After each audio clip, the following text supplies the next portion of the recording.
Tonight's lecture is a kind of second beginning in the series, because the first 7 planets that we spoke about represented the world of our daily life, the world that we're accustomed to, the kind of energies that we have to work with simply in living day to day. And now we're entering the realm of what are sometimes called the higher octave planets. These are the planets that are not within the control of our will. They tend to enter our lives in certain cycles and cause certain responses. They're a kind of stimulus that breaks up the day-to-dayness of our normal lives. Uranus is by many considered to be the most, how shall we put it? Well, let's just say unpleasant of those 3 planets. Neptune has this lovely quality of fantasy and of things kind of dissolving slowly. Pluto has the very slow, inexorable motion that you hardly notice. But Uranus, will walk in and strike. Sudden disrupting occurrences. Most of us spend our lives creating plans to avoid sudden disrupting experiences. Therefore, Uranus is not one of our favorite planets.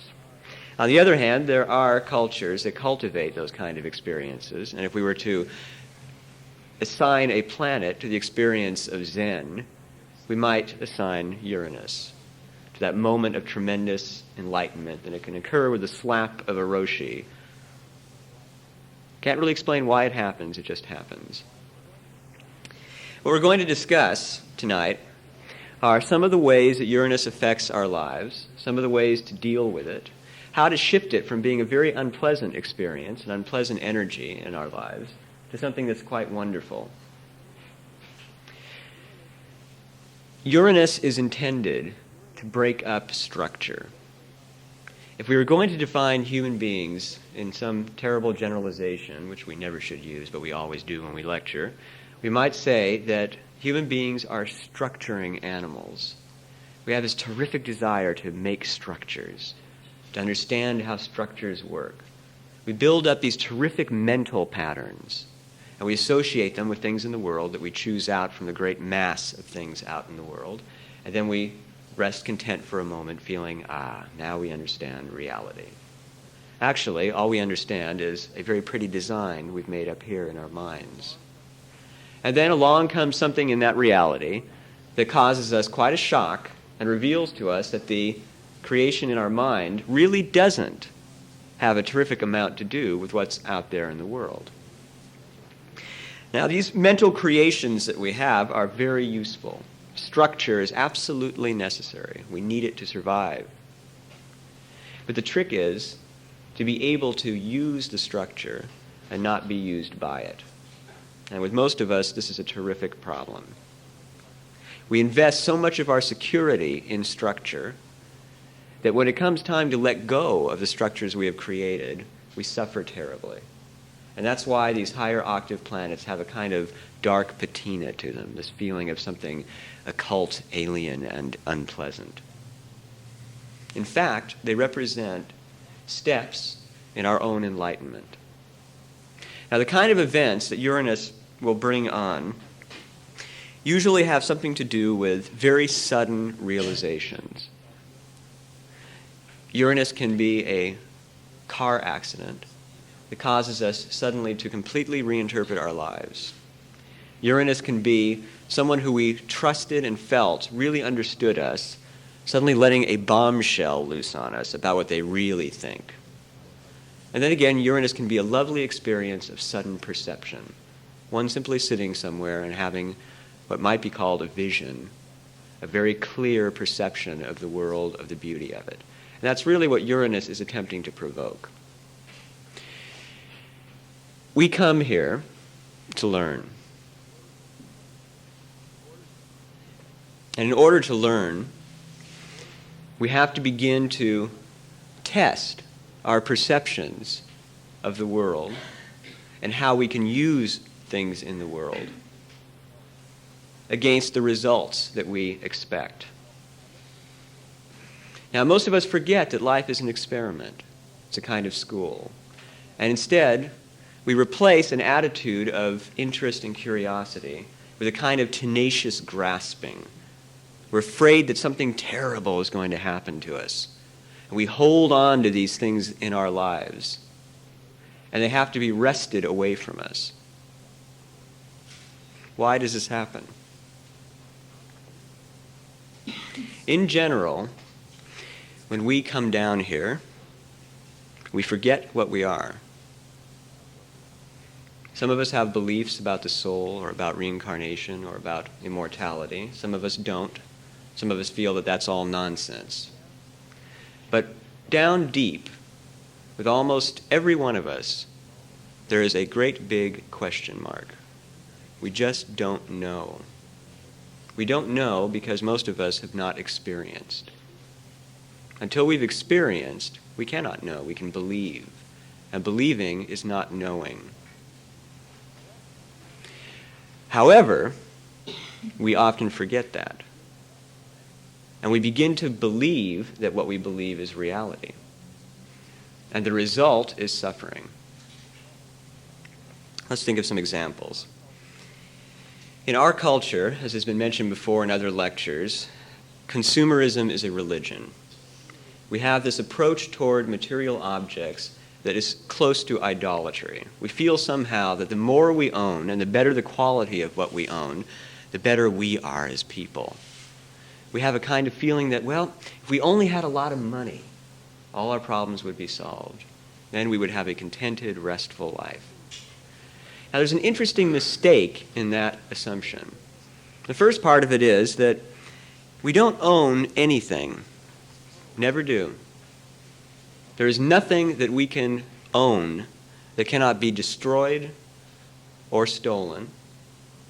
And if we're lucky enough to avoid those two, then we have the lovely experience of realizing at some point that we're going to die and leave all the things that we own for other people to think that they own. Actually, we're all trustees. Possessions pass through our hands. And our real attitude toward them should be one of trusteeship. We should use them in the best manner that we can for the greatest common good. And we should be aware that though we are enjoying them at the present time, they may not be with us always. And if they are not with us, that's okay. The most enlightened souls that we have to look to for examples have just about unanimously lived lives of what we might call poverty, no ownership.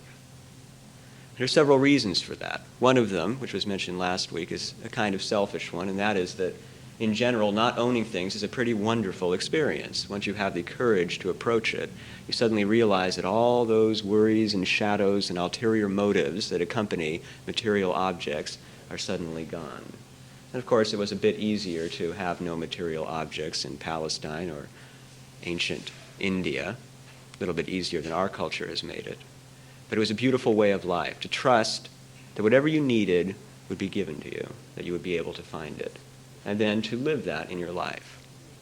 But beyond that, we have to be aware that all these truly enlightened souls did what they did to give us examples, to teach.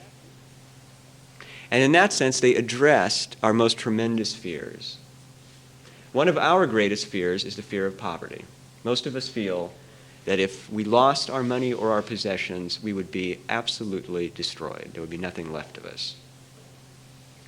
And we see around us, in the situation of the homeless, a constant reminder of that experience. And it can horrify us, make us very unsettled inside. But then if we look into history, we suddenly find all these individuals who lived that kind of life and lived it quite well. And in a sense, they're telling us, no, on the contrary, not only will it not destroy you, but it's quite possible to be completely enlightened and to live that kind of life and to have everything that you need.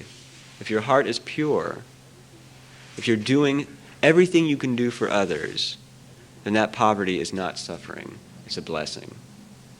And that lesson was given to us over and over again.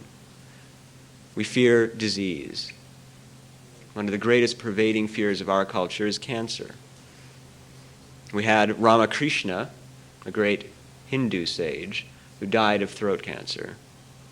Now, why might he have died of throat cancer? Well, we can talk about karma, and we can talk about all sorts of vague abstractions, but we might talk about simple example. Ramakrishna died of a terribly painful disease, and yet until the very end, he was smiling, he was kind, he was affectionate with his disciples. In other words, he showed us that even that experience could be quite beautiful, quite religious, quite ecstatic, and that the pain really did nothing more for him than drive him into increasingly more profound states of ecstasy. And so, once again, we find an enlightened individual taking on himself or herself a terrible burden and showing us that our fears are not real. In the Bhagavad Gita, there's a tremendous statement basically saying that fire cannot touch the soul, water cannot touch the soul, air cannot touch the soul, earth cannot touch the soul. What then can harm it? When we can focus on this inner core of ourselves and disassociate from the structures that we have built, including the body, then we get a sense of just how eternal and limitless our essence is. Consider for a moment that all of us have gathered here, and that in a sense we're a room full of worlds. All that we see of each other, our bodies, personalities, gestures, maybe we hear a few words. It's really a rather pathetic amount of expression when compared with what's actually inside each of us. Because even as I speak, each of you has an infinite world in which you're living. A world of memories, a world of expectations, a world of emotions and of thoughts. You hear some things I say, and you don't hear others, depending on where your concentration is in that vast world. This is the real you, and it is infinite. It does not reach full expression on this plane of existence. You don't live, in that sense, on this plane of existence. And that's where a great deal of our trouble comes in. We invest what we call reality, this place out here, with all kinds of pain-giving ability. In a sense, we give it the power to hurt ourselves. We say, if we don't get this particular situation, we will be crushed. If we don't own that particular object, we will be crushed. We say life is cruel to us. It's not going the way we want it to go. It's being perverse. It's being difficult. Why won't it just quietly accede to our vision? For a very good reason. Our vision is bad. It is unclear. And Uranus is a planet, the first of the three, that comes along to let us know about that. Now, why Uranus first? In general, when we get good and sleepy, we build up these structures and fall asleep in them, it takes a pretty good slap to wake us up. The more sensitive we are, the less negative experience is necessary to awaken us. But the more asleep we are, the more it takes to awaken us.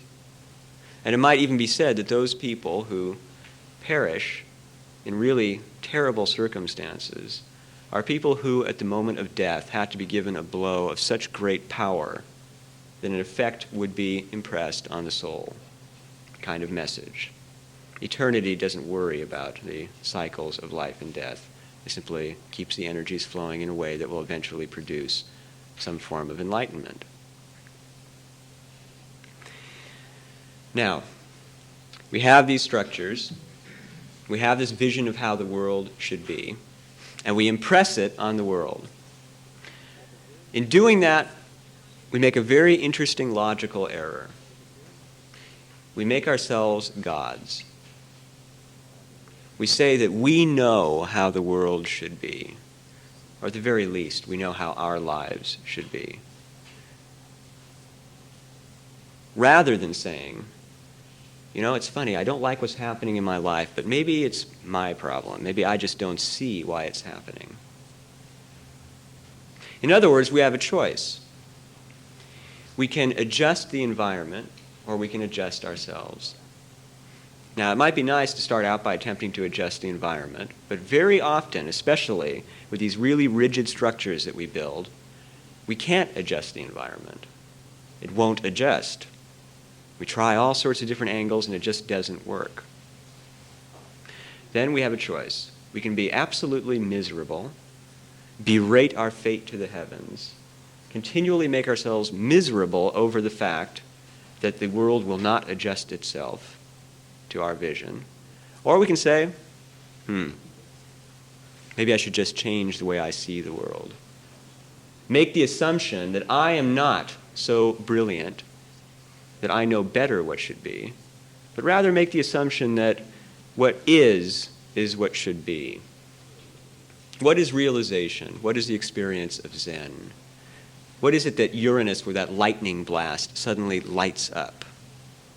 It lights up the understanding that the world we have at this moment, each of our own worlds, is exactly as it should be. It has all the blessings that we deserve. It has all the suffering that we deserve. It has all the elements necessary for our growth. We are constantly surrounded with means for growth. We are constantly being stimulated to grow. In general, we have a terrible time focusing on the present. We focus on the past and we focus on the future, which are completely in our minds in most cases. In other words, we build constructs of how the past went. We romanticize it, or we make it uglier than it actually is. And then we do the same thing with the future. We romanticize that and decide just what a fabulous fate we're going to have, or we make it really bleak and ugly and a terrible thing is going to happen to us somewhere down that line. But we seem to be very good, very adept at avoiding right here, avoiding where we happen to be at the moment. Most of the spiritual practices that have been passed on to us by our ancestors, with all their complicated ritual, force one simple thing: focusing on the present. All those complicated Catholic rituals that accompany the Mass demand tremendous concentration, tremendous attention to the moment. Now, an interesting thing happens when we can focus on the moment. All those structures of suffering dissipate. We can be facing a really disastrous situation, or at least one that we think is, and yet we can always find a moment of quiet. We can always find a moment just to sit back, take a breath, and say to ourselves, well, it's not going to be a lot of fun in the next 10 minutes, but right now, I'm not going through that. I can just enjoy the fact that I'm not. There was an interesting psychological test that took place in Japan. In it, 10 just normal individuals chosen at random and 10 Zen priests were given headphones, and a tape was recorded with a very steady click. And then there was a record of the responses physiologically in these two sets of individuals to these clicks. Now, most of the normal people had a kind of attention span that went something like this. They heard the first couple clicks, the third one, and then by the time the fifth and sixth rolled around, they didn't hear anything. Their interest was completely elsewhere. Now, interestingly enough, the Zen Roshis had an attention span that went like this. To them, every click was brand new. Now, there's an interesting key to that experience. Rather unpleasant one, but at least we can learn from it. And that is that during the war, the Japanese were sometimes given to torture. And there were among the Chinese practitioners of various forms of Zen-like meditation. Zen actually originated in China, where it was called Chan meditation. And the interesting thing was that these practitioners could not be broken down. As a matter of fact, they hardly showed any reaction at all to the pain. And when they were asked later, the survivors, how they had done that, it was quite simple. They said, when the pain was felt, I felt the pain. When the pain ceased, I felt no pain. What breaks down a person under torture is the expectation of pain and the memory of pain. If you can focus on the periods in between when there is none, then you're refreshed at every interval. Now, this is very similar to what we experience in life. What breaks us down is the memory of suffering and the expectation of suffering. Think about when you have actually gone through a situation that you were expecting to be really monstrous. Chances are that while you were going through it, you really weren't aware of just how horrid it was. Think of just going to the dentist, something as simple as that. You can build up weeks of anxiety about going to the dentist and getting a root canal to make it really hairy. And yet, when you're actually there, and the dentist is standing there, and the drill's going, and all that stuff, somehow you manage to deal with it. The pain is bad, but somehow you just pass through that experience. You're kind of amazed at the end of it that you got through it so easily. But then, boy, in memory, you can just ornament that with all kinds of horrible things. And the next time you need to go to the dentist, then you really make it bleak and ugly. You dredge up all those memories, and all of a sudden it's not a dentist, it's the Marquis de Sade. It's a structure, once again. Saturn, which is the planet or the energy that has to do with structure, is very much connected with Mercury, with the mind, especially in our culture. We're a Gemini nation, basically, and we love to communicate. In fact, we can't make up our minds. We love to communicate so much. And we're very much locked into creating these mental patterns. If you look at, for instance, the foreign policy of our nation, you will note that it falls very much into the pattern we've been discussing. There's all kinds of distortions about what happened in the past, and there's all kinds of distortions about what's going to happen in the future. There's all kinds of actions that are taken on the basis of those distortions, and most of them just don't work. Then we wonder why they didn't. The effects come back to us negative, in a sense. And we kind of rub our chins and are mystified about what went wrong. What went wrong was, once again, not realizing that the present is an infinite experience. And therefore, the future will be an infinite experience. And because of that, we can never predict exactly what's going to happen. We can make some good hunches, sometimes we can be right, but we really don't know what's going to happen. Now, in general, we tend to get into these ruts. We pick a few things we like, and we say, now this is the kind of stuff I want in my life. This will be just great. If I get years of this, I've had a good life. Now, some of us are fortunate, and we get a couple years of it, and boy, we really get sick of it quick. And we realize that, maybe this wasn't what I needed all along. Others never get that one thing they wanted so badly, and they always feel, perhaps, that their life's a wreckage because they didn't get it. Well, the interesting thing is that life is a tremendous adventure. It's a rather pathetic experience to walk into one of these really exciting movies, Star Wars or something like that, and to watch the people walking out, and how many of them are crestfallen when they walk out into the street. It's like, boy, now that's what life should be like, Star Wars, excitement. But you walk out on the street and it's dingy and it's the same old stuff and the traffic, and it's just unpleasant. Of course, the amazing thing is that our lives can be and should be so much more exciting than Star Wars that there's absolutely no comparison. Because every element of adventure is present here all the time. We don't know what the next moment is going to bring. We have absolutely no idea. We may have been suffering a long period in which no opportunities have come to us. We walk home, the telephone rings, and suddenly our life is completely changed. It can happen that quickly. So we really can't make any assumptions about the future. We can make some plans, we can set some form of motion in effect, but we have to remember when we do that we're dealing with the same principle as we were with possessions. If you identify yourself with that motion you set into effect, then you're setting up a situation that will cause suffering. If you're willing to go ahead with that motion and then change it, if you should discover that something else has come into the picture that suggests a more intelligent approach, then you've got something really important happening. You're beginning to follow what the Chinese have called the Tao, the natural flow of things. You're beginning to realize that the world, in a sense, moves through you. And you're lucky to be able to help it along.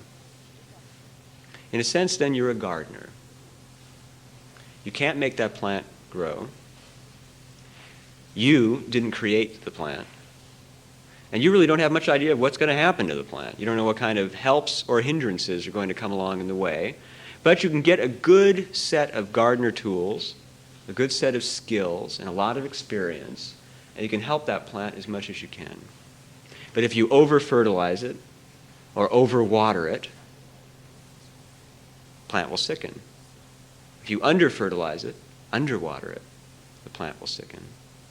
This is the same thing that's discussed in alchemy in terms of how hot the fire should be under the alchemical retort. Too hot, we spoil the great work. Too cool, we spoil it. So how do we find that balance then? We relax. We allow the plant to grow. We allow the plant to tell us what it needs. We learn to have a good set of eyes so that when the plant needs water, it doesn't have to collapse in a faint. It simply has to have one little leaf dip. Then we see, aha, this is time for water. We need to do that same thing in our lives. We need to learn to perceive with such clarity that the changes that are coming can happen very smoothly. You can imagine yourself, in a sense, as a kind of runaway bulldozer, if you like. And you've got your mind at the controls of the bulldozer, and in general, you don't know how those controls work. The bulldozer is just careening along madly. Now, the world has an idea about where it wants that bulldozer to be. It's got some work to be done. If you're real sensitive, all you need to see is someone smiling at you and pointing that way. And if you know how to use the controls, you just kind of turn the bulldozer in that direction. Everything's wonderful. But then on the other hand, if you're in a cold panic because you don't know what the thing is doing, and the person smiles and points, well, you'll go careening past them. You may even run them over, as a matter of fact. And then they may shout at you next time. You won't hear that either. They'll make a long story short, they'll have to put a nice big fat brick wall in front of you to stop you, and then perhaps you can get the thing turned around a little bit. Life works very much that way. Our suffering teaches us. We need to be aware of that. We also need to be aware that our consciousness, depending on how bright it is, can help to alleviate our suffering. And the way that it does that is by shifting our focus. Most of us go through life with a couple basic assumptions. One of them is that we want to be understood.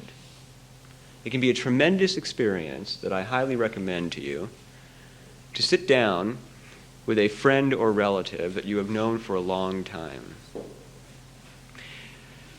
and make a deal with them. Say, we're going to record a conversation, and what we're going to talk about is each other. And we're going to be real honest. Now, this is, of course, a marvelous way to destroy a friendship. Unless we approach it with an awareness that if we say the wrong thing, they might too. So there's a kind of temperance that enters the picture there.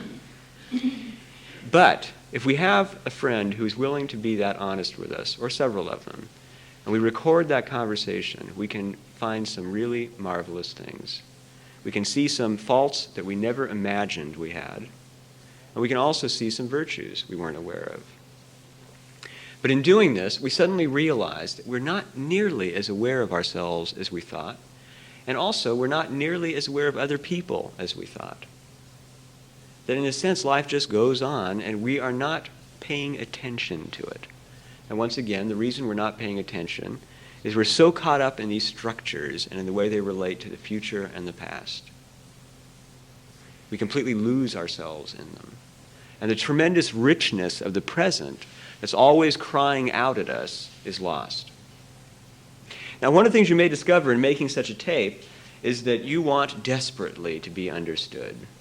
It's a terrible experience to listen to somebody misinterpreting you just every which way. Why, they're saying that you're boorish and arrogant, but you're only helpful. And they're saying that you're overly intellectual, but you're simply bright. And they're saying that you're just suffocating, but you're kind-hearted. It can be a real experience to see how other people see your virtues. Now see, in those situations, just how important it becomes to be understood. How easy it can be to slip the conversation from what I think of you to what I think of myself and explain to you how you're wrong. The primary shift we need to make in our lives, one of them, is to want to understand others and not so much want to have them understand ourselves. First of all, chances are we're never going to really understand ourselves in the way that we think.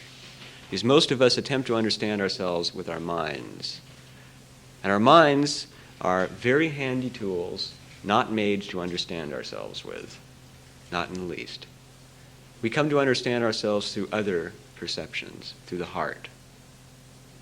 Through this kind of supernatural, which is a terrible way of putting it, light that occasionally enters our consciousness, and suddenly we see the whole pattern like a mandala in all its clarity. And we get some sense of who we are. But even then, as all the great mandala artists portray, there's a little dark dot in the center somewhere, and that's the unknown. Because the root, that is ourselves, always extends backward into the infinite. No matter how far we grow, there's always further to grow. No matter how deeply we love, there is always more to love. And this brings us to another fundamental change. Because in wanting to be understood, we're perhaps expressing the fact that we want to be loved. And most of us are so focused on wanting to be loved that nobody loves us. We're not lovable because we're so obsessed with being lovable. We don't know how to approach that situation. Now, of course, we've been given a key that's been handed down to us and hammered into our minds since we were about 3 years old, if not younger. And that's precisely the reason we never use it, and that is do unto others. In other words, if you want to be understood, make the effort to understand. If you want to be loved, make the effort to love. This immediately shifts the entire dynamic of a person's life. And really, this is all that Uranus, once again, is trying to provoke. He's trying to say, hey, stop paying so much attention to your world as you have constructed it in your mind. And start paying some attention to the real world out there. Be a scientist of sorts. Be curious about what other people think. Exhaust the resources of those around you. Listen. Watch. Learn. Do those things to the extent that you lose yourself in them. And then what happens at that point is a kindling of a kind of fire. It's been called spiritual. It's been called the creation of a soul. But let's call it unselfish love. Unselfish love is the greatest sacrament available to humanity. You can have all the knowledge in the world. You can write volumes about all the knowledge you have in the world. Doesn't mean a thing unless you have that sense of love. In the end, we can picture, in a sense, ourselves, when we pop out of the bodies, being confronted by a rather nice gentleman or lady who says to us, well, what do you think? How did it go down there? And we might say, well, I was the greatest living authority on the Egyptian pyramids. And that person might say, that's nice. What else? Well, I was a real good father. Took good care of my kids, and I really loved them. That's nice.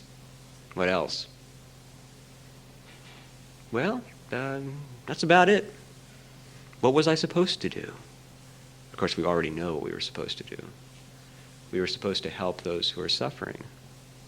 We were supposed to feed the hungry, heal the sick. We were supposed to use all those things that we are trustees of in the best way that we could. And the reason that we did that wasn't so we could buy a place in heaven. It was because we felt love. Because we realized that the suffering of any human being, of any creature, is like our own suffering. And at a certain depth of being, it is our own suffering. And how can any of us be content and enlightened while there are those who are suffering and ignorant?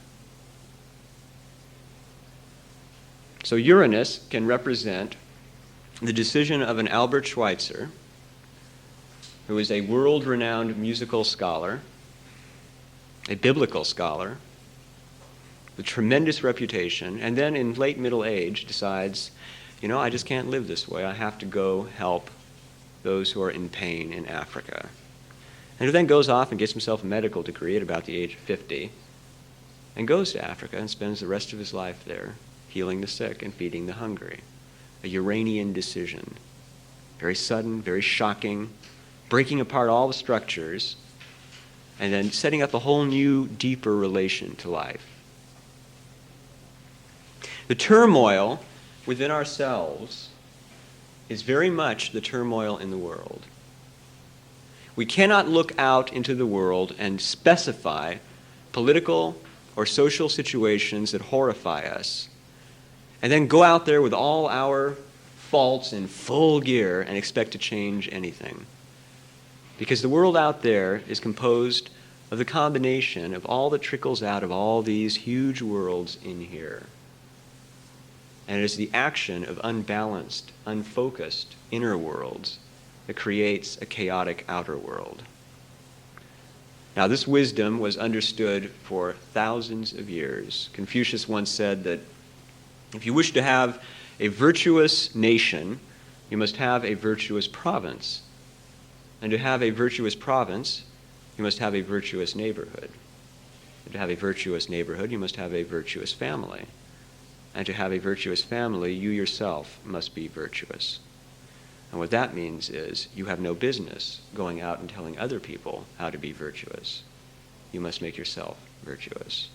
You have your own little plot of land, your own garden, and that's what you should pay attention to.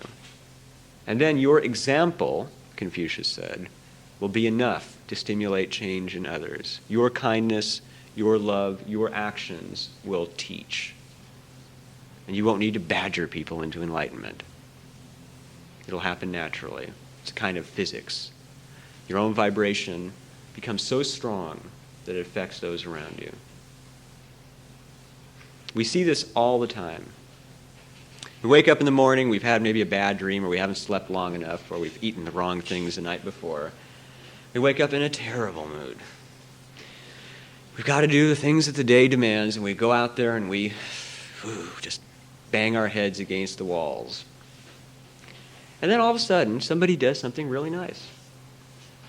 Somebody smiles. Somebody lets us go ahead of them in the market.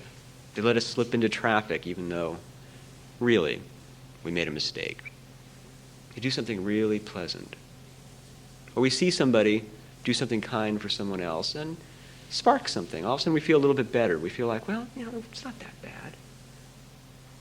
Maybe we even decide that the day's fine. That small an action can have terrific impact on our psychology. So what we need to do, in a sense, is to become dynamos producing those kinds of experiences for other people. You have a kind of contrast. You've got two extremes set up. You have the possibility on one end of being this sort of petulant Zeus, this great stormy god drawing dark clouds around yourself, scowling, your very presence in the room bringing people down. You can do that and make a tremendously miserable world for yourself. And then you can curse the heavens because of the misery of your life. Or then again, at the opposite extreme, you can constantly have a kind word, constantly have a kind gesture, be looking for ways to help people. Depending on which orientation on which side you're headed for, Uranus will have a positive or negative effect on your life. The key words for tonight's lecture were disruption and inventiveness. At its worst, Uranian energy is something like a sudden death. It's something that completely pulls the rug out from under us, completely changes our life just like that, and leaves us saying, if I'd only known this was going to happen, I would have done things completely differently. But at its most positive, Uranus is a constant presence in our lives, and it's a tremendous inventiveness. It's an ability to detect just the right thing to do at just the right moment. If you've ever had the experience of doing that even once, you never forget it. It's so tremendous. It's the sense that for that moment, you have become a dancer, a conscious dancer in the dance of life. And you've made just the right step at just the right place. And it's a tremendously resonant experience. Because in a sense, the whole cosmos thrills through you in that moment. And that's what Uranus can confer, that ability to do that. The effects might not be dramatic. We shouldn't expect them to be. We shouldn't hope that that particular word spoken will completely and utterly change the other person's life. That's not really up to us. We need to be aware simply that we've provided an example. And that's enough. In other words, we have to allow the world to grow through ourselves and through others without stress. The greatest reason why we muck up our spiritual progress is that we don't know we should be spiritually progressing. Then we get past that stage and we realize, well, there is a meaning to life and there is something that I need to do. In other words, there's cause and effect in the world. There's karma. If I do this, I get a good response. If I do that, I get a negative response. So I'll do more of this. And as soon as this produces a negative response, I'll change again, find something else that's positive. As soon as we do this, we run into the other big obstacle on the spiritual path. And the other big obstacle is this tremendous self-absorption. As you see, in beginning to understand ourselves and beginning to work with cause and effect, we often forget that the effects are not all that tremendously, hellaciously important. That we've got all the time in the world. We've got an eternity of experimentation. And what we really need to do is just relax. Allow ourselves to enjoy a little bit of peace of mind. Be really selfish. Take a few minutes off and just rest contentedly. Stare out the window for a while and enjoy that. Focus, in other words, on just consciousness and not on all the things that consciousness thinks it wants. Because in the end, in the outer part of ourselves, we are alone.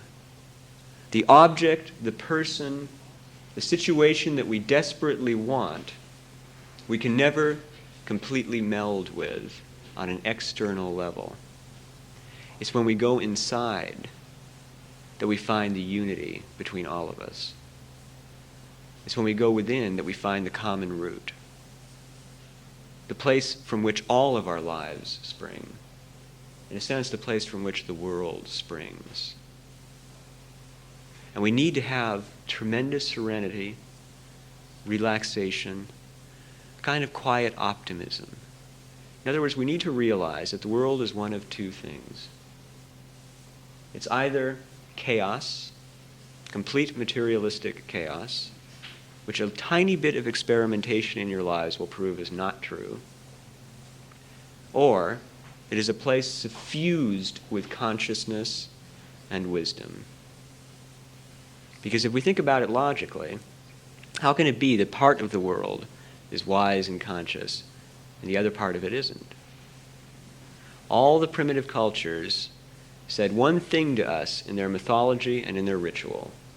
They said to us, the world out there is smart. It's wise. It's loving. If you approach a plant with humility, with love, with respect, that plant will communicate to you. We scoff. Our culture says, nonsense. But we don't try. We don't open ourselves to the experience. And until we try, we just don't know. We believe it to be false. Now, if all those cultures that we call primitive because they're not obsessed with possessions like we are, if all those cultures have all said that the world is wise and have lived their lives accordingly, let's just say for a moment, perhaps they're right. Perhaps everything that happens to us happens for a purpose. And we'll pick up there after the break. Now, you've all just had a Uranian experience. There was no planning involved. None of you could have predicted that that would have happened when you walked into this room to hear a lecture. Now, some of you saw certain things, understood certain things when you walked out into that situation. Others saw yet different things. And now I will explain to you, as is my luxury being the lecturer, what it was that I intended to convey to you. Most of our life is spent in a place very much like this lecture room. Let's call it our minds. It's real bright. There's all kinds of colors, and there's all kinds of talking going on, and sometimes everything gets still and one of the voices speaks louder than the others. But in general, it's sort of a buzzy place where there's kind of waves of sleepiness and waves of excitement and a lot of confusion and sometimes understanding. But once in a while in life, we have the experience of walking down a few steps, in a sense, opening a door, the existence of which we are hardly aware of, walking through that door into a darkness, and then seeing far away in that darkness a bright stillness. Now we can go even further and say that that bright stillness, in this particular case represented by the Buddha, sits upon a lotus. In other words, it is the result of natural growth, natural blossoming. And the Buddha sits in flowing robes, the Tao, if you like. In other words, the actions that clothe him are all fluid.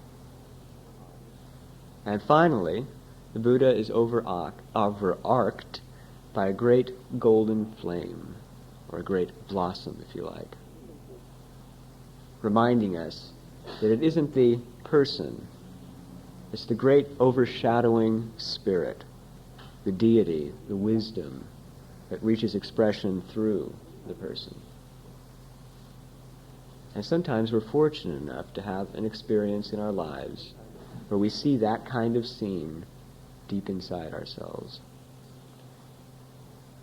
If we're people who have done a great deal of studying, then just as in what you witnessed, there are books stacked all around it. But the books are only, in a sense, a framework.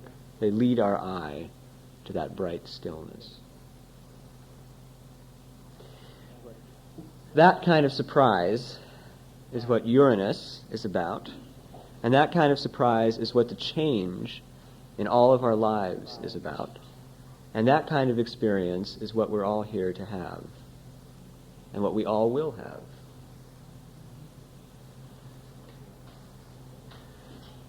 Most of us, if we were to strengthen the analogy, approach that door, or better yet, the request to go through it, with a real fright. We don't want to leave this room. This room is bright. We understand this room. We have our place in it. We feel secure here. But what's outside there, we don't know, and it frightens us.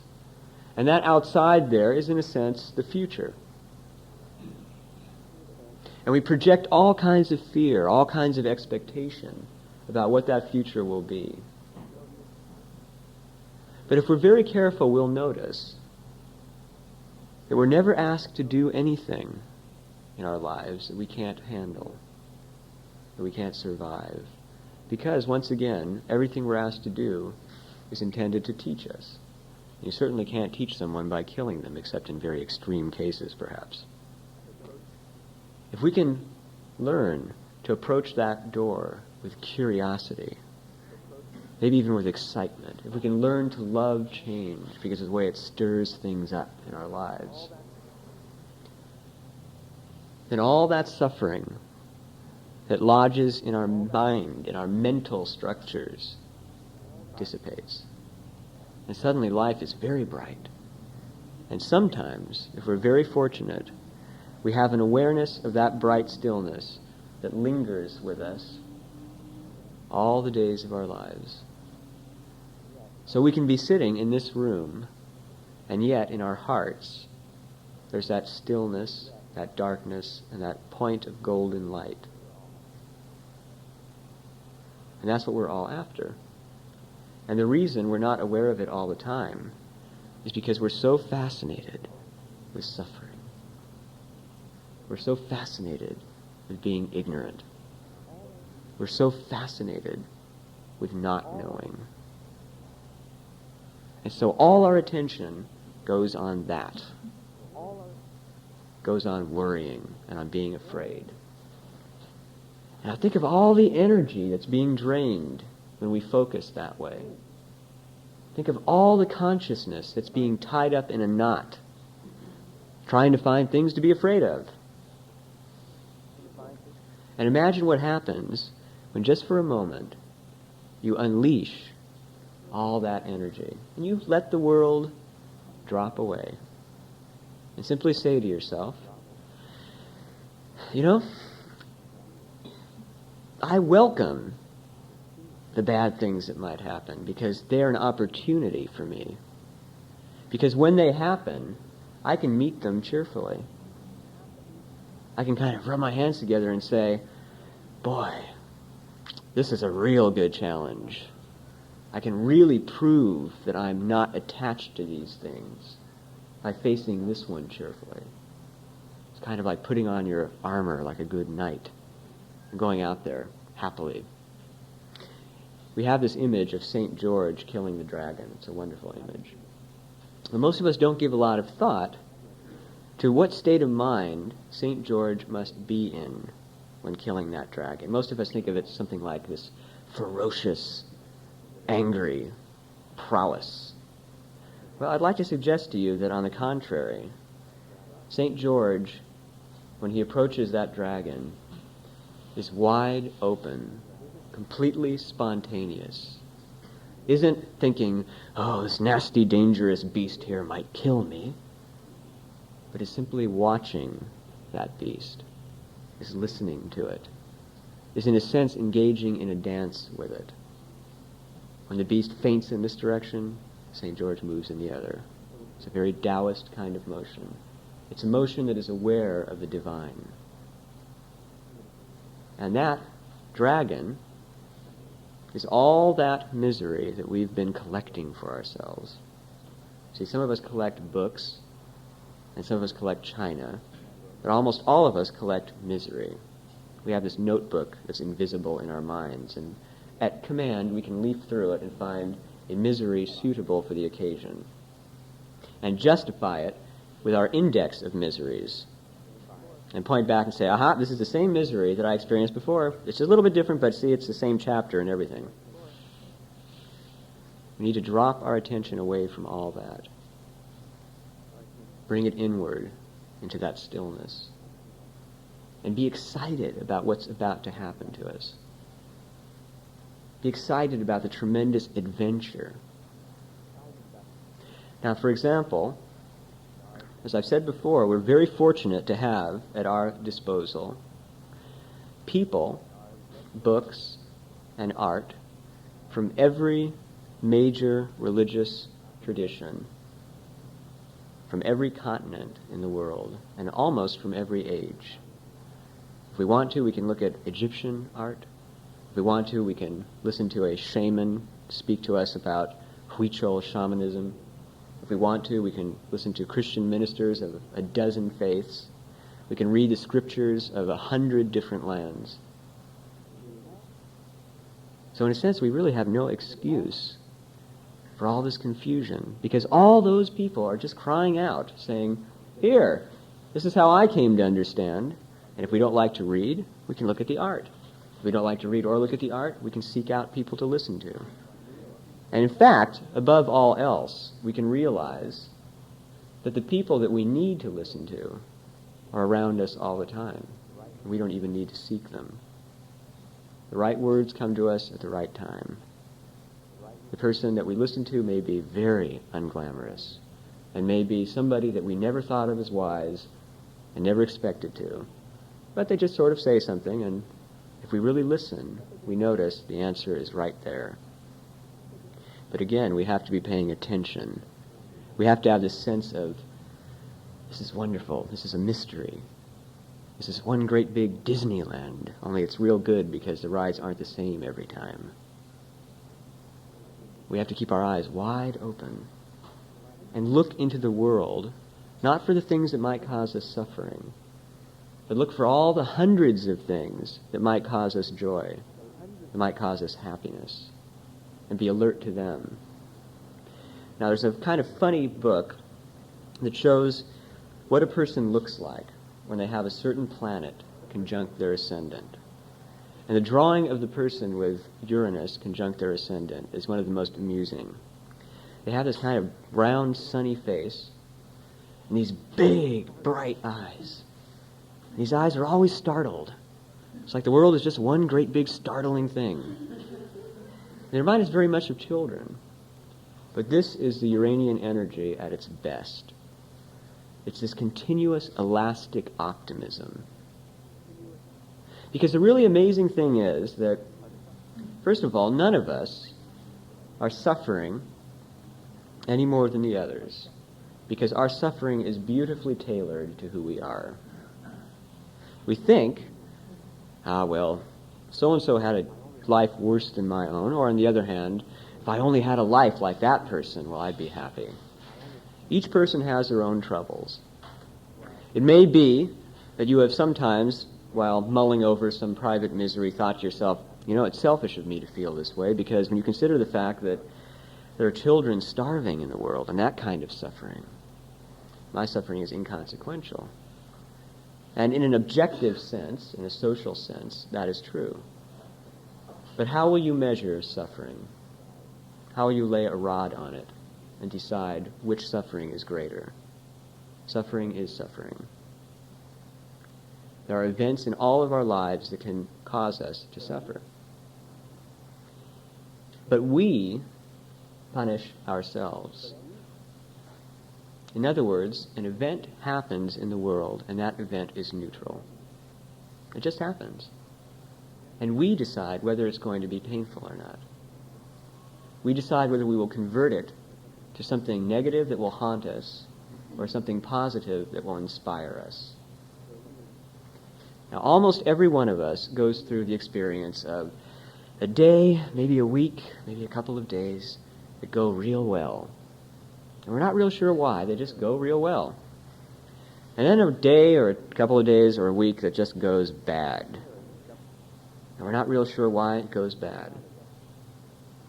But the amazing thing about it is, when we examine it in retrospect, we see that it was our own responses to the things that happened that made the week good or bad. The week that was good, negative things happened, but we responded to them very differently. We focused on the positive things. Sometimes we even converted the bad experiences to good ones by taking advantage of them, by stepping in there and changing them, being completely spontaneous and open to them, finding something in it that was real good. And one of the most delightful experiences you can have is to wake up in the morning and have a day ahead of you that looks very bleak. Just a normal day, perhaps, but it looks bleak. And to wake up like St. George, all bright-eyed, and say to yourself, this day is not going to defeat me. I'm going to find all the little magical moments. I'm going to find all the little silences. I'm going to find all the little beautiful things. And those things are going to be my focus on this day. And even better, I'm going to look for hints. Let me illustrate to you. During the intermission, I puzzled over how to make the idea of change more palatable. Most of us are so dreadfully afraid of change.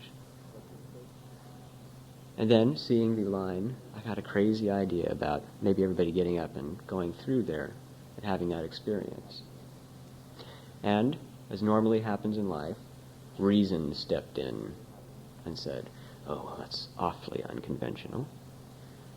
And I even asked a friend to come out and give me advice about whether or not it would be a good thing to do. And while we were sitting there being reasonable, trying to work out how it should happen, a certain gentleman walked out and just happened to glance out the door, did the very thing I was going to ask everybody else to do, and my friend and I just looked at each other and said, well, there's the answer. And we went ahead and did it. I didn't bother to ask what the dynamics would be.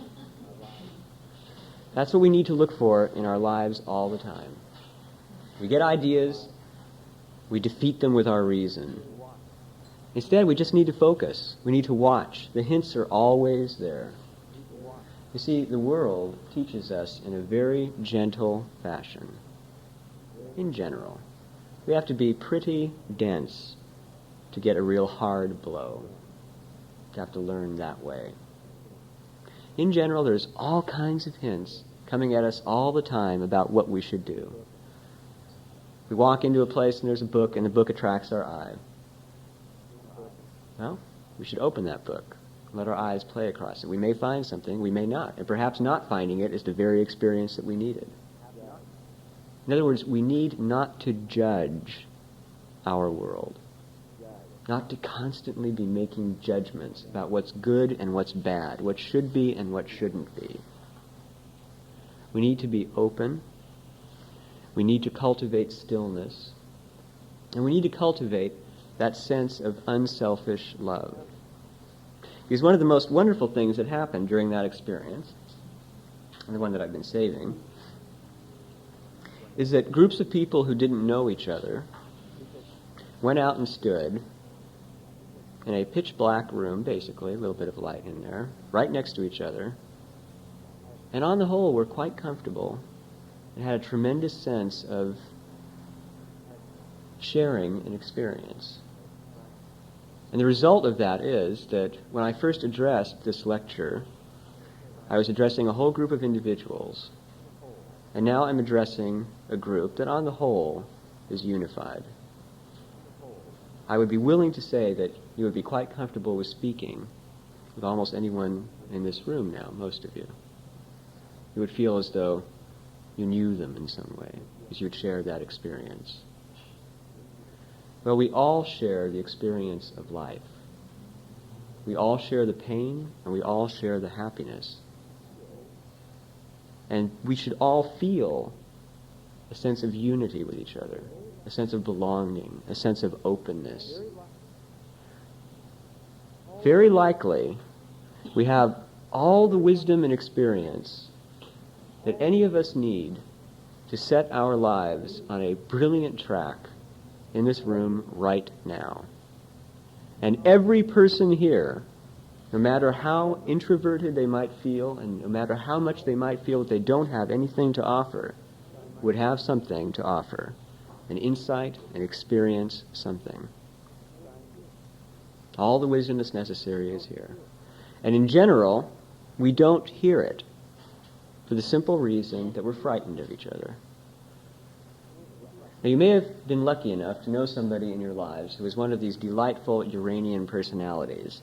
And what they were liable to do is to just walk up to a perfect stranger and say, "Hi, I had a feeling I should introduce myself to you." You may, in fact, have had somebody do that to you. In general, the reaction is something like, shuffle around, and the person just keeps talking. Then eventually, for whatever reason, apparently they've gotten out of the situation what they want. They just say, "Well, it was nice to meet you," and they walk off. And we're left with an impression that they were either stark raving mad, or they certainly were bright, and boy, we wish we could be that open about people. And indeed we should be.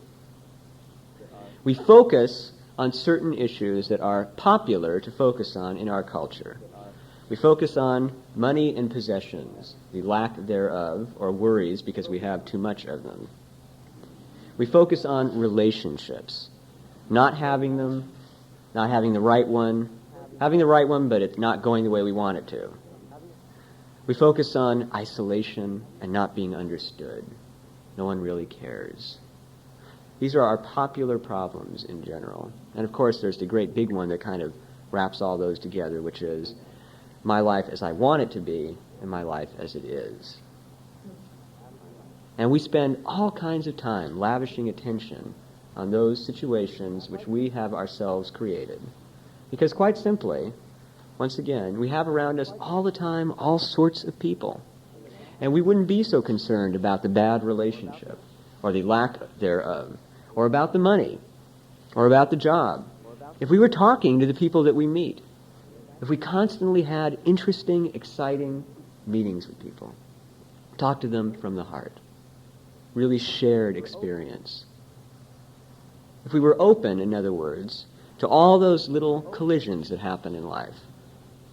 We're at the market and somebody runs into us, oh, excuse me, it's a terrible experience. Well, perhaps that person would be worth talking to, at least laughing with for a moment. If we're open to that sort of experience, our life blossoms. All of a sudden, everything changes. It's not this constricted, tiny focus anymore. It's wide open. And we don't need to be afraid, because we need to realize a common humanity that we all share. That other person, very likely, is afraid also. And in fact, the more vicious they appear, the more afraid they probably are, because viciousness and fear are two sides of the same coin. Now, I mentioned a little while ago, and I'm going to mention it again, this was at another lecture, the phenomenon of the condominium or apartment building, and the fact that I consider quite amazing in our culture, that we can all live together on this block of space, on top of each other and beside each other, and very often we don't know a soul in the building. We might know a couple people, but very few. We all have refrigerators, we all have ovens, we all have our dishwashers, we all have our entertainment systems, whatever they happen to be, and we never let our world touch theirs. And if we see each other in the hallways, we kind of deliberate perfunctory, oh, hi.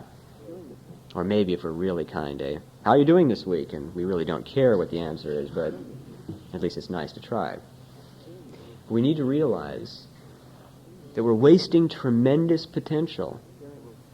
All those people sharing the same block of space that we are, seeing the same things, basically, day in and day out. All that wisdom, all that experience, different ages. The young can offer all sorts of exuberance, some insight. The old can offer all sorts of experience, can tell about what they have seen. All that is wasted. Is it wasted because we don't have time? The fact that most of us spend hours killing time, watching television, listening to music, finding a place to go on a Friday night to have something to do. All those experiences indicate that we have plenty of time. And we could be using that time to meet other people, to be open with them, to share. All of us have wisdom. Differing sorts, but all of us have it. Some of us know how to speak about spiritual matters in tremendously abstract terms. And that can be very helpful. Some of us know how to fix a radio, and that can be very helpful. Some of us are crackerjack gardeners, and that can be very helpful. Especially when you begin to share all this and realize that it all comes down to the same thing. That the person talking about the abstract spiritual doctrines is saying the same thing the gardener is talking about, and the person who fixes the radio is doing the same thing the gardener is doing. It's all simply the same dynamic applied to different things. Variations on a theme. But we deny ourselves that experience. Now, living in the city gives us disadvantages and advantages, and we have to be aware of them so long as we are in the city. Many of us long for the country. We long to live somewhere where the air is clean, where it's real quiet, where there's trees and birds. And that experience is wonderful. The birds and the trees and all that, that becomes a source of teaching for us. We share. In other words, we make friends with that reality.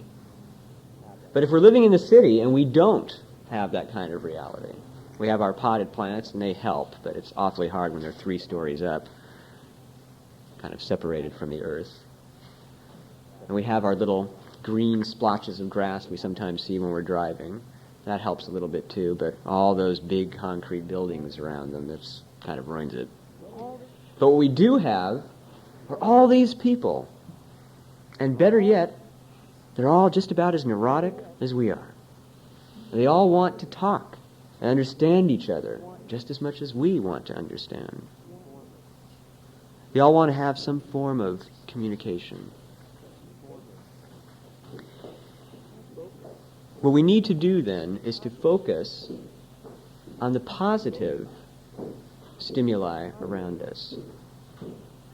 We need to focus ourselves on what is available that is good, that can teach us.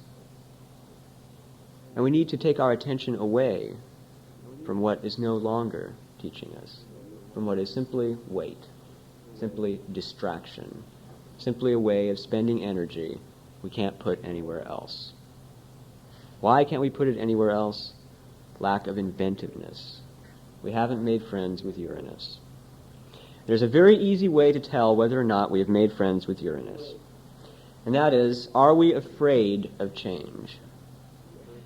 If we look forward to our next birthday with trepidation, we have not made friends with Uranus.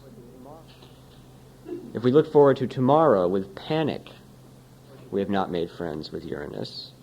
And if we're convinced that unless we exercise perfect control, life will fall down on us like so many gigantic granite rocks, we have not made friends with Uranus. On the other hand, if we're excited about what might happen next, if we're even curious about dying,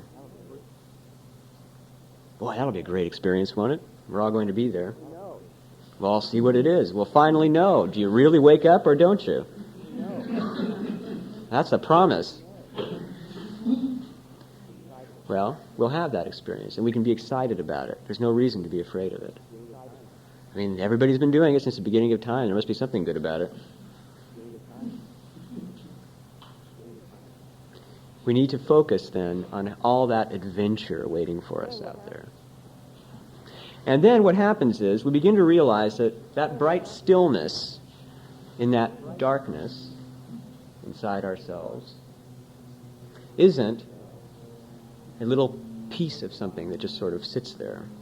It's alive. It's more conscious, more wise, more loving than we can ever express in our finite lives. And it's just sitting there patiently radiating away. If it wasn't there, we wouldn't be here. Because it exists there, we exist here. And like the sun, it is ultimately merciful. You've perhaps heard that beautiful thought that the sun shines upon the wicked and the good. Well, no matter what we do, no matter how heinous, that bright stillness is within us, and it gives us life, and it gives us consciousness, and it gives us the opportunity to experience.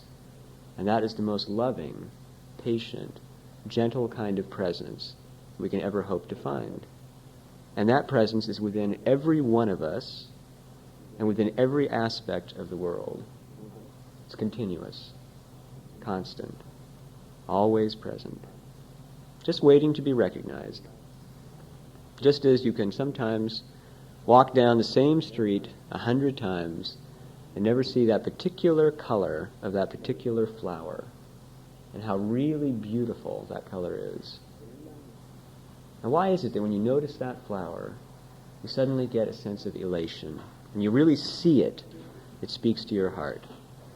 Because the beauty of it is assuring you that there is a divine sublimity in the world, anything that perfectly beautiful, anything so perfectly symbolic, so inspiring, must have in it that divine consciousness. It unfolded so beautifully, with such grace, with such color. And that's what we're all doing. Now we have these faces. Faces are a mixed blessing. They enable us to express things in wonderful ways. They're not really all that important, but we tend to make them extremely important. And these days, because our society is a kind of difficult society, we see a lot of dour faces. We see misery written everywhere. And we say to ourselves, well, it must be a miserable world. Everybody looks miserable. You see, all that misery is self-created. Our face is a kind of project, and we can do with it what we want. We create it. And in old age, we usually see the life. It's well written there in the face. We see a person who has been inflicting misery on themselves for years, and they radiate that misery through their face. Or then again, sometimes, unfortunately not as often as we might like, we see a face in old age that is just full of life and happiness and wonder and brightness. And it's the kind of face that children like to look at. It's the kind of face that makes children giggle when they see it. Now, it's not to say that that person has seen a different world or has lived a life with less suffering. It's simply that they have taken that face, their little sculpture, and they've worked on it by putting smiles on it all the time, and by banishing the worries when they come up, and by cultivating optimism toward the world. And whenever they got a hard blow, they didn't say, well, there it is again, that's it, I give up for another 6 years. They said, that was a pretty hard one. I really must be blowing it now. I wonder what I'm missing. And they puzzle about. They may never find out what it was, but at least in trying to find out what happened, they're working on that assumption that the world has meaning, that it's basically a good place, and it never inflicts suffering without reason. It always has a reason for doing these things to us. It's always trying to teach us something. And we may not get the lesson this time around, but at least if we begin to believe there's a lesson to be got, our optimism blossoms. We completely change. We can begin to shed all those distractions and abstractions.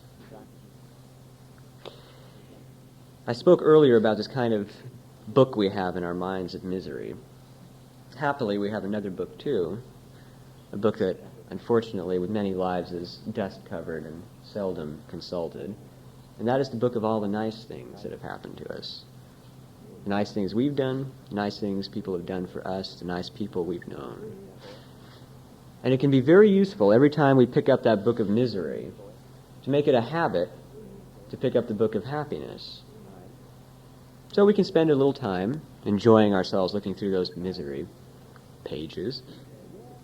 And then again, if we can just bring ourselves to remember, we can say, well, yes, but, and reach for that other volume and look at the beautiful things that have happened. And instead of saying, well, they're gone now, that's all over with, just say they were. That means that they're out there in the world. They're not gone forever. They're still there. The potential for them is continuously present. We can always find those bright, cheerful, happy experiences again. And then, if we really want to, we can stop leafing through the pages and looking at the pictures, and we can start to read the text and try and get some sense out of it. And say, what was the very best kind of experience? And look that one up in the index. See what chapter it's in. And my suggestion is that the very best kind of experience that every one of us has had is when we've done something spontaneous and helpful, motivated by the simple desire to do something nice for another person. It can be something as simple as hugging someone who feels bad, and just saying, well, I care about you. I'll stand by you. It can be something as simple as handing a couple of dollars, the last money you have in your pocket, to some poor soul who's asked you for them because he is on the street, homeless and hungry. It can be something as simple as appreciation. Really looking at somebody or something that does something nice for you and appreciating it. Looking out at the world and appreciating it. You can drive up on Mulholland Drive and you can look down at all the city lights and you can say, what a nightmare. I mean, just look at that sprawling monster. And you know what's going on under those lights? Suffering. Suffering and suffering and suffering. Those are all bars and miserable people down there. Or you can look at all those lights and you can say, God, that's beautiful. And the most amazing thing about it is that nobody planned for it to be beautiful. They all made up these light bulbs because they were selfish and they wanted to be able to do what they wanted to do at night. And yet, when they all got together and were selfish, they created something beautiful. Stunning, in fact. Something that echoes the stars.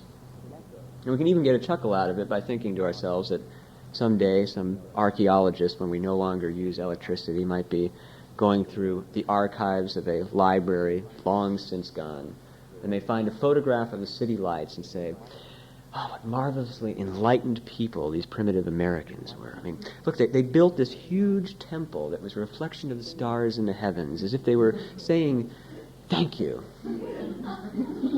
And in a way, we have.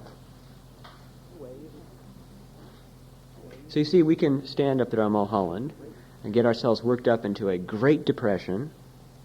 We can make ourselves laugh. We can have a tremendous sense of beauty. And the great key about which one we might want to do is the effect that it has on us. Because you see, there's this funny experience. When we get up there on Mulholland and we say, oh boy, ugly, ugly, ugly, we contract. The world becomes very small. Contraction is written in our faces. We become isolated, moody, lash out. But we kind of relax and stand there and look at the beauty of it. It's very much like something inside us, much greater than we are. Something like that bright stillness blazes out and sings with all that beauty out there. And the beauty there and the beauty within us join. And for that moment, we're lifted right off the ground. It's the best kind of levitation we can ever aspire to. And we fill all that beauty. The sky, the land, the valleys, the mountains, they're all one for us at that moment. And sometimes that extends way, way out into those stars, as far as the imagination can go. And we just have this incredible sense of stillness, of belonging, of beauty. And the way that that refreshes us, and the way that it softens all the hard edges, is all the hint that we need about what the right way to go is. What more do we want? This makes me feel wonderful. This makes me feel miserable. And then we're faced with the question, which do you prefer? And so what we do is immediately rush out to the local public library and find dozens of volumes about which one we should prefer, and argue ourselves silly, and then decide that it's all a dream anyway, and in the end, it's not miserable, it's not happy, it's just confused. And then once again, one day we get up from Mulholland and we have that same experience, and once again the big question comes, which do you prefer? And one day, because we've suffered enough, life has ground us down enough and woken us up a little bit, we say, well, I don't know, maybe it's not very intellectual, and maybe it's against the grain, and maybe nobody that I know will agree with me, but, well, I'm going to enjoy it. Might as well. And then, of course, something really incredible happens. Because when we convert over to that side, the world kind of says, yeah, we like what you've got. Let's spread some of that around. We start meeting people and new activities open up. And our lives are completely transformed. And the really wonderful thing is that we look back, maybe 2 years have passed, 3 years since that decision, and we've had our ups and downs. But we're not the same people anymore. We have a completely different consciousness, and it's so much more wonderful, so much more vast, so much more sensitive. And the really terrific thing is that we realize there's more where that came from. There's always more. More understanding, more depth. For the simple reason that what we're feeling, that tremendous, great consciousness that has grown in us, is part of the divine. We've stepped out of the way with all our busy little distractions and have allowed that to flow through us. And the divine is infinite. And as great as we can open ourselves up, as great a circle as we can open, well, the divine will fill that up with a torrent. And there'll still be more. Always more. If we reduce everything down to a trickle, then that's what we get. A trickle of happiness, a trickle of beauty, a trickle of inspiration. If we open up wide, we get a flood of happiness. The problem here is that we can open and close just like that. So we open up wide, and something happens that just jars some little thought back in our heads. And we close up. And we slowly have to open up again. The way to open, once again, like opening anything, is to relax. Just relax. Try and rediscover a childlike sense of wonder about the world. Refocus and say to yourself, well, at this moment, I have a life. I have people I know. I have family. I have friends. I'm going to find out who they are. I'm going to listen to them. And then, I'm going to try and make them happy. I won't do things against my will for them, but I'll say things. I'll give them love. I'll give them consideration. I'll say things that show I care. I'll control my temper toward them. I'll treat them the way I wish they would treat me. That's a good place to start. To just open up that way and say, I'd like to understand other people. And then at a still deeper level, to say to yourself, I may be suffering, and I may not be able to do very much about it. But there are people, certain people, that I know who are suffering, who I can help. I can say something to them. I can do something for them. And I will do it. I'll go out of my way to do something for them. I'll put them before me. A divine act. Opening up the floodgates. And then I will make a terrific discovery. The discovery that I lose my own suffering when I help others lose theirs. That's the secret little key to all this. When we work on ourselves diligently, and boy, we get busy trying to make ourselves happy, we tend to create all kinds of misery.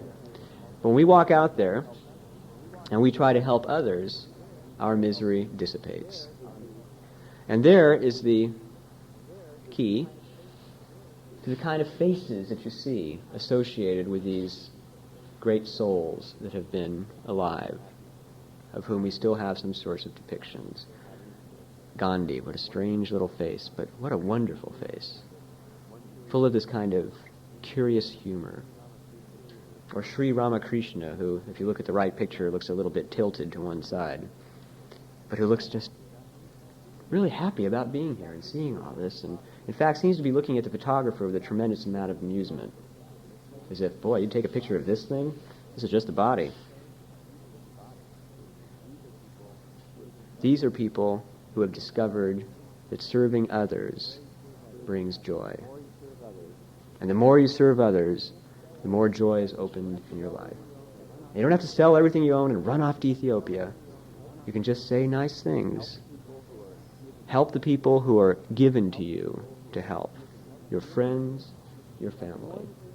If you have one insight that can help them, give it to them. That's enough. And if all you can do is sit quietly and let them berate you and not come back with a withering blast, but just say, I'm sorry you feel bad. I really am. I'm going to leave now, and I'll come back tomorrow. Maybe we can talk about what's bothering you. Because I really want to understand. I really want to help. Magical things will happen.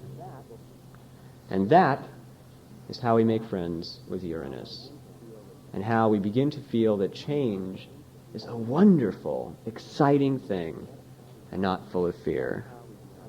And that's how we become continuously aware of that bright stillness down those steps, through that shut door, in that dark, quiet place. Thank you.